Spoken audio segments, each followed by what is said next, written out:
l'araignée, elle connaît très bien singulier. Dans sa toile, il attend.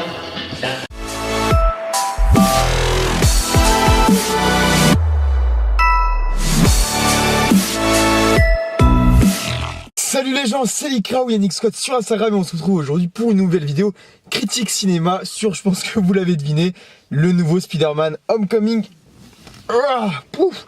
qui vient de sortir. Alors tout d'abord, sachez que par rapport à ce nouveau Spider-Man, puisque je l'ai vu évidemment dans Civil War, j'ai été plutôt mitigé, c'est-à-dire qu'en fait, en tant que Spider-Man dans le costume, il envoyait vraiment du lourd.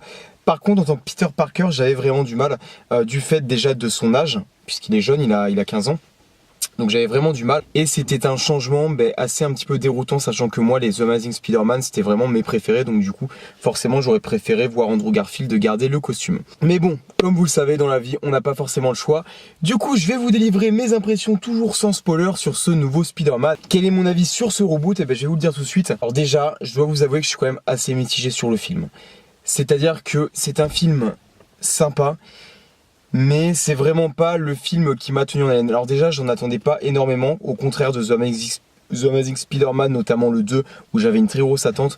Là, sincèrement, bon, j'y suis allé parce que voilà, j'adore Spider-Man, donc j'y suis allé, mais sans forcément être impatient. Et je dois dire qu'effectivement, ouais, j'ai vraiment un avis mitigé là-dessus. Alors pourquoi? Tout d'abord, c'est un teen movie. C'est vraiment un teen movie.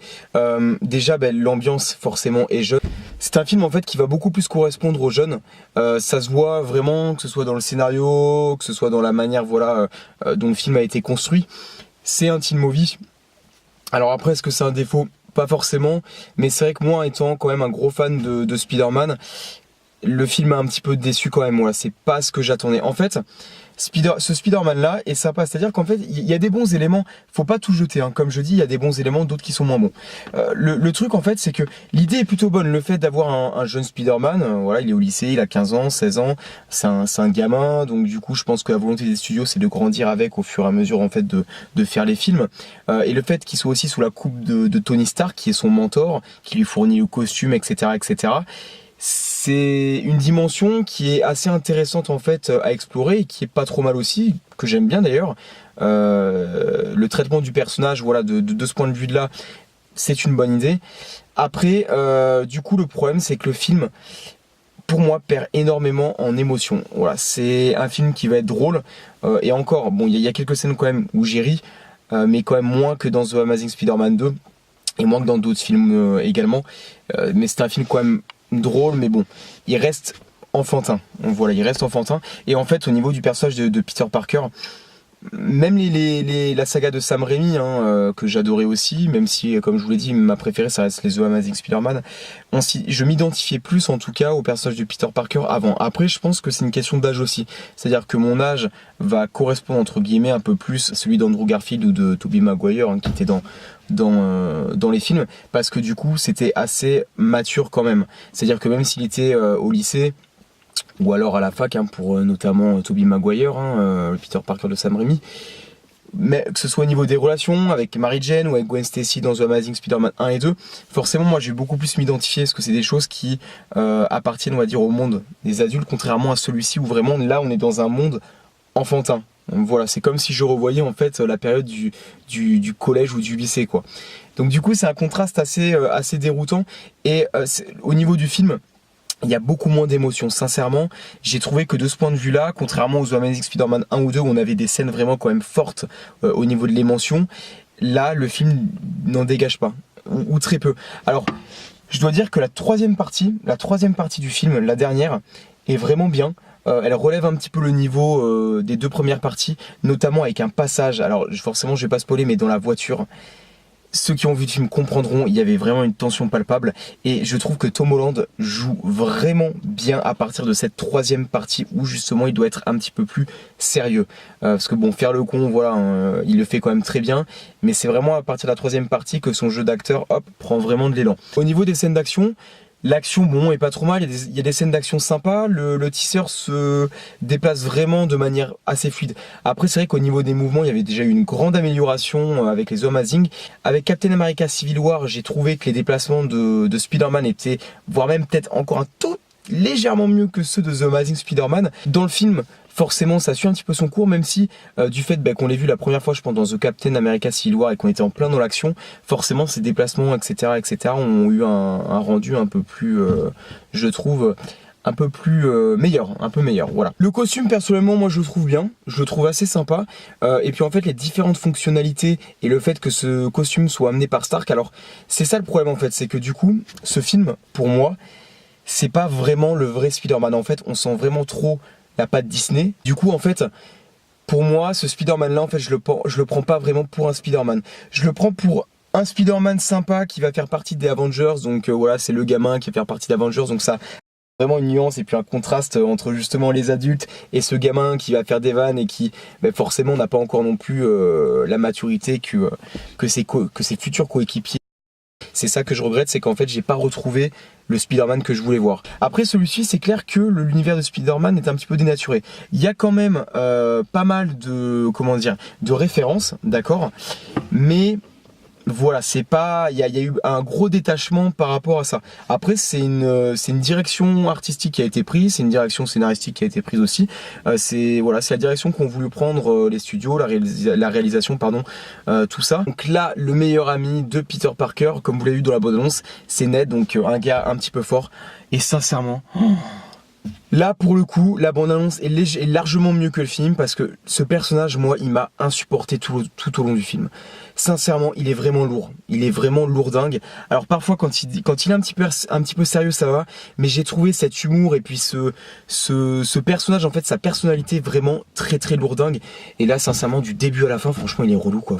J'avais qu'une envie moi, je vous jure au cinéma j'étais là putain s'il te plaît tais-toi quoi. Tais-toi, il est vraiment gavant. Donc là, ça c'est un gros point négatif. Sincèrement, c'est un personnage pour moi qui apporte pas tant que ça.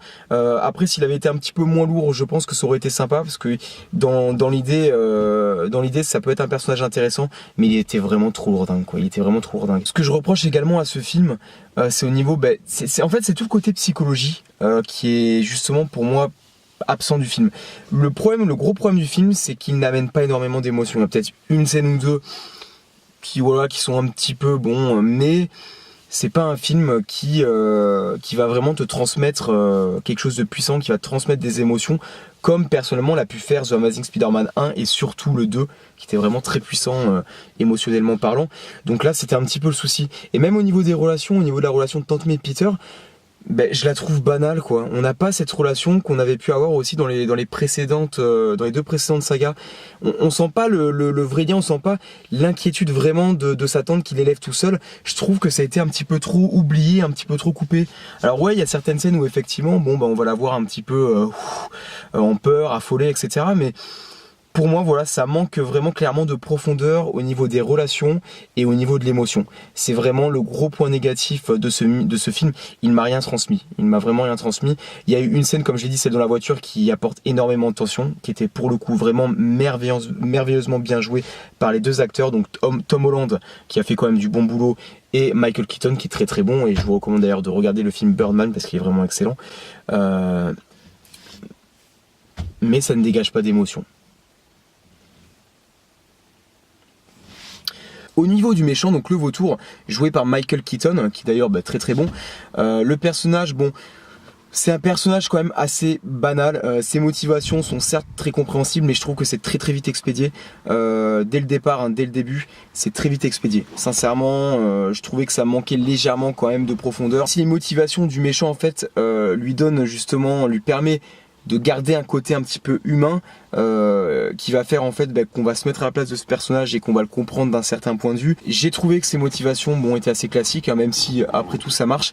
Mais c'est surtout le fait que ça a été très très vite expédié quoi, en à peine 2 minutes, voilà, et j'ai trouvé que ça manquait là aussi de profondeur. Au niveau du costume par contre, il envoie vraiment à mort. Il a été, ça ressemble un petit peu justement au côté gadget de The Amazing Spider-Man 2. Je pense que ce costume là, il y aurait eu un petit peu le même genre dans The Amazing Spider-Man 3. Donc le costume est très très bien réussi, il est vraiment high-tech, il envoie vraiment du lourd et les scènes de voltige et du coup d'action sont pas trop mal avec, même si au final on voit pas le vautour énormément non plus. Voilà, sa présence n'est pas non plus hyper importante dans le film.